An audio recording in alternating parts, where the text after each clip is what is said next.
당신은 어떤 경찰인가? 당신은 어떤 종류의 사람인가? 이 캐치프레이즈를 가지고 만들어진 디스코 엘리시움은 어려운 게임입니다. 뭐가 어렵냐고요? 시작할 때부터 이상한 애들이 내 내면 세계, 경찰 정신, 화학 반응 막 이러면서 내 자아에게 마구 말을 걸어대는 것도 그렇고, 게임의 기본적인 시스템도 파악하지 못하겠는 마당에 그나마 대충 포인트에 클릭같이 보이니까 포인트를 옮겨서 클릭을 해나가는 와중, 나로 보이는 캐릭터는 바지 하나 꺼내는데 혼자서 머릿속으로 수많은 자아가 나와서 책 한 달락 정도는 될 법한 텍스트를 두두두두 쏟아내면서 고민을 하지. 옆방에 있는 여자는 이상한 소리를 하는데 이 여자의 정체를 파악하기 위해서 질문 하나하나를 전부 하다 보면 설정도 난해하고 이해할 수도 없는 소리로 그득그득 쌓인 텍스트들을 어찌어찌 다 받아들이고 나니 이 여자는 딱히 내 궁금증을 해소해주지도 않고, 개인적으로 디스코 엘리시움에서 이게 제일 신선했어요. 보통 게임에서 제일 처음 만나는 캐릭터는 페이몬 마냥 나에게 설명을 해주고 이 세계를 친절하게 안내해주는 안내양 아닌가요? 그런데 이 게임에서 제일 처음 좋아하는 것들은 게임을 이해하게 만들어주긴커녕 게임을 더더욱 난해하게 해줍니다. 그나마 게임에 정붙일 캐릭터가 있어서 망정이긴 한데 대충 내 성이 어떤지 설명이라도 해주는 힘키치라기가 아니었다면 우리는 아예 납득도 하지 못했을 겁니다. 그래서 게이머가 디스코 엘리시움에 어느 정도 적응을 하고 나면 알게 되는 것은, 사실 디스코 엘리시움을 해볼 생각이 있다면 이 리뷰를 보지 않고 그냥 스스로가 파악하는 것이 훨씬 더 좋다고는 생각합니다만, 이 게임은 고전적 TRPG 느낌으로 주사위 굴림 판정을 통해서 모든 이야기를 전개하고, 이 주사위 굴림 판정에 도움이 되는 것이 각 분야마다의 레벨인데, 이 세계 이곳저곳을 돌아다니면서 다양한 경험을 쌓아서 레벨이 오를 때마다 주는 스킬 포인트를 내 캐릭터에 24개나 되는 스킬에 분배하면 그 스킬이 영향을 줘서 게임을 전개합니다. 가령 물리적 수단에 투자를 많이 했다면 우리 길을 막아서는 인종차별적 빡빡이를 그냥 두들겨 패서 이겨버릴 수도 있고, 수사를 많이 올리면 귀찮은 상대를 잘 설득하는 것으로 넘어갈 수도 있으며, 의욕을 많이 올리면 나의 23명의 병신 자아들이 이래라 저래라 하는 것을 씹고 비교적 정상적인 삶을 살 수 있습니다. 저도 게임하면서 의욕을 제일 많이 올렸고요. 전기화학이 너무 시끄러워서. 또 하나 독특한 점을 찾자면 이 스킬들은 긍정적인 영역과 부정적인 영역을 동시에 주고 있다는 거죠. 스킬, 내 자아들은 힘이 강하면 강할수록 대화와 사고 속에 마구 끼어들어오고, 논리가 너무 강하면 남의 감정을 전혀 공감을 못해주고, 저 사람의 논리는 현재 와해되어 있어요 같은 쓸데없는 소리나 하고 앉았으며, 백과사전은 이것저것 많은 것을 알려주지만 내가 궁금하지도 않은 것을 알려주거나 혹은 맥락을 파악하지도 못하고 문자 그대로의 지식만 알려주기도 하며, 권위가 강하면 상대의 말을 참아주지 못하며 그냥 찍어 누르고 싶어집니다. 물론 실제로 찍어 누르는 방법으로 꽤 좋은 일이 되기도 하지만, 어떤 경우에는 그들의 결정을 따랐다가 좋은 이벤트를 놓쳐버리거나 가능성 몇 가지를 잃어버리기도 하죠. 이 작품은 2010년대 화두였던 게임 속 선택과 결과라는 화두에 꽤 재미있고 신선한 해법이에요. 내면 세계를 선택하는 것은 왠지 피하고 싶은 걸 피하게 해주고, 불행한 앞날을 알아서 조절해주지만 그 선택 때문에 왠지 사기가 꺾여버리거나 트라우마를 자극해서 체력이 깎여버리거나,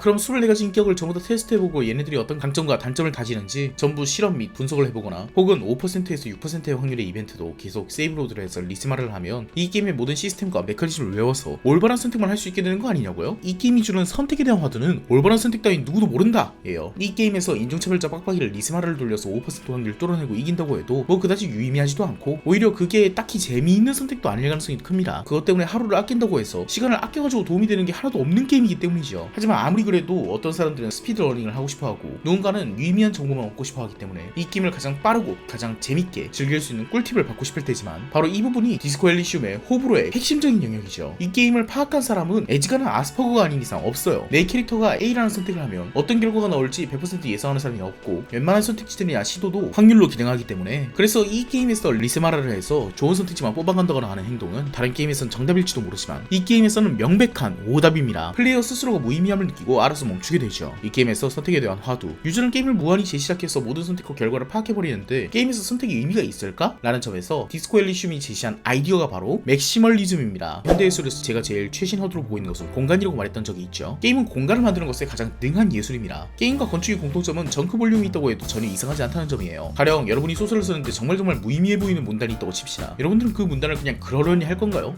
이 부분에 이런 글이 쓰여있는 것을 보니까 아마 이 부분은 캐릭터의 성격을 암시하기 위함이겠군. 게임과 건축을 제외한 웬만한 예술들은 빈 공간을 만들어내는 것에 그렇게 능하지 못합니다. 여러분은 그 빈 공간, 정크 볼륨들을 예술가의 의도라고 생각해버릴 테니까요. 이 회화의 왼쪽 귀퉁이는 왜 비어있는 것이지? 작가의 의도가 반영된 것 같은걸? 이 조각의 머리 부분은 왜 질감 표현을 안 했지? 작가가 예술적 의도를 담은 것 같은걸? 혹은 과대평가를 하지 않고 이럴 수도 있겠죠. 이 책, 영화는 똥쓰레기야. 무의미한 부분이 있다고. 이건 붉은 청어나 다름이 없어. 혹은 맥거핀이거나 이런 체오프의 총 원칙도 지키지 못하는 작품 같으니 이건 예술도 아니야! 라고요. 근데 건축은 빈 공간이 있어도 그러려니 합니다. 여긴 뭘로 쓰이던 곳이지? 뭐 그런 게 있나 보지 라고 생각하고, 여러분은 미술관에 가도 자분들 사이사이에 빈 공간이 있는 곳에 대해서 아무런 의미를 가지지 않죠. 그 사이 공간에 미술관 제작자의 의도가 숨어있을 거라고 님들 생각하나요? 영상에서 갑자기 끊긴 BGM에는 금방 신경이 쓰이면서 말이에요. 게임은 건축만큼은 아니지만 마찬가지로 빈 공간이 있다고 해도 그다지 이상하지 않은 느낌입니다. 게임은 수용자가 조작을 하지 않으면 전혀 진행이 되지 않는 것이 특징이고, 그러다 보니까 조작을 하지 않는 순간 자체가 자연스러운 수용의 공백 상태가 되기도 하며, 게임은 수용 경험을 조절하기 위해서 의도적으로 다음 맵으로 넘어가는 포탈을 조금 멀게 설정해 놓는다든지 쉬면서 이동만 하는 구간을 정해둔다든지 하죠. 물론 건축보다는 게임에 대한 잣대가 엄격하기 때문에 의미도 없어 보이는 미로로 시간을 때운다거나 하면 데이비가 달려와서 이놈! 하고 욕을 해요. 게임은 건축보다는 수용자들이 개발자의 의도에 관심이 많은 셈인 거죠. 선택이란 화두는 이 반대 영역에서 문제입니다. 예술은 수용자가 제작자의 의도를 파악해버리면 그것도 그것대로 꽤나 문제가 되는데, 이건 풀어 말하기 귀찮으니까 넘어가죠. 특정 선택지가 정답처럼 느껴지고 다른 선택에 대한 결과들은 전부 정크 볼륨 마냥 생각이 든다면 이건 선택이 아니라 시험을 치는 거죠. 뭐가 올바른 선택이게? 라고 하는 느낌. 게임과 건축이 정크 볼륨이 용인되는 만큼 역으로 내가 의도를 가지고 만든 수용자가 즐겨줬으면 하는 부분들이 정크 볼륨 취급을 받아버리는 불상사가 생깁니다. 진엔딩이라는 표현은 너무 자주 쓰이는 표현이지만 예술적으로 봤을 때 너무 끔찍한 표현이죠. 게임의 수용자 중 진엔딩을 본 사람이 아니면 이 게임을 제대로 수용하지 않은 것처럼 느껴지는 꽤나 폭력적인 워딩이잖아요. 사실 다른 선택지도 제작자는 신경 써서 만들었을 텐데, 하지만 진엔딩이란 표현은 그 폭력성만큼이나 직설적입니다. 실제로 많은 제작자들은 진엔딩을 가장 신경 써서 만들고 그 외의 엔딩들은 그냥저냥 남겨두는 경우가 꽤나 허다하기 때문에